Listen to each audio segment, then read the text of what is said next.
Bernard Klenhoff, c'était important que le préfet de région vienne s'exprimer ce matin devant les chefs d'entreprise azuréens.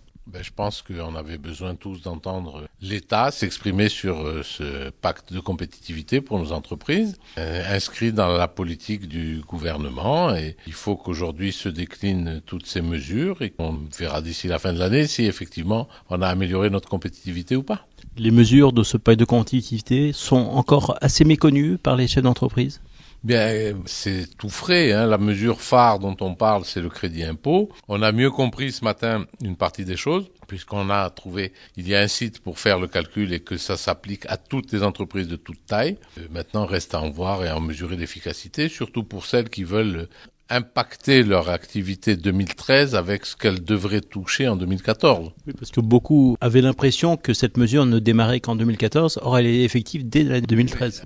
Ce crédit impôt, on n'a pas eu la réponse sur le fait que pour les entreprises qui ne payent pas d'impôt, parce que leurs résultats ne le permettent pas, a priori il sera reportable mais non remboursable. Et puis, on a besoin d'impacter les entreprises dans leur prix de revient tout de suite. Le crédit d'impôt, il sera calculé définitivement et obtenu définitivement au moment où on aura clôturé nos comptes de 2013, c'est-à-dire au mois de mai 2014. Même s'il y a capacité, a priori, pour les entreprises de moins de 250 salariés, de le mobiliser dès le courant de l'année 2013. C'est très important pour la trésorerie des entreprises.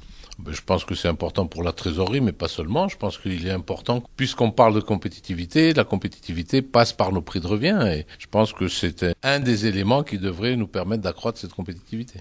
Autre problème récurrent, c'est le financement des entreprises. La création de la BPI est une bonne chose? La création de la BPI, c'est l'amalgame d'éléments qui existaient déjà. Donc, oui, le financement des entreprises, si effectivement ça répond aux attentes, c'est une chose. Il faut savoir que la BPI, comme les autres banques, sera soumis à des critères d'éligibilité et que ça permettra pas de financer tout et n'importe quoi. Est-ce que ça permettra de forcer la main effectivement aux autres établissements bancaires puisque la BPI a vocation d'accompagner d'autres financements?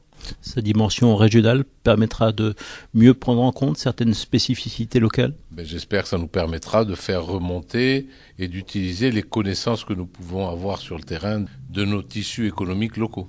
Parmi la spécificité locale, on a vu que beaucoup de questions portaient sur des différences, notamment avec l'Italie. Toutes les zones transfrontalières sont soumises à ce même sujet. Beaucoup de nos nouvelles lois viennent de directives européennes qui sont déclinées dans les droits nationaux. Chaque pays les décline à sa manière et puis, plus grave encore, chaque pays les applique à sa manière. Il y a une forte demande d'une sorte de Small Business Act, mais pour vous, il faut d'abord changer les comportements des donneurs d'ordre? Je crois que le Small Business Act, c'est quelque chose d'extrêmement important. Le fait qu'il soit matérialisé dans une loi serait un avantage pour nous. Les Américains l'ont fait il y a plus de 20 ans et ça marche très bien. Maintenant, on peut, sans changer la loi, ou tout au moins en attendant de changer la loi, on peut changer les comportements, ce qui pourrait compenser le Small Business Act pendant un certain temps.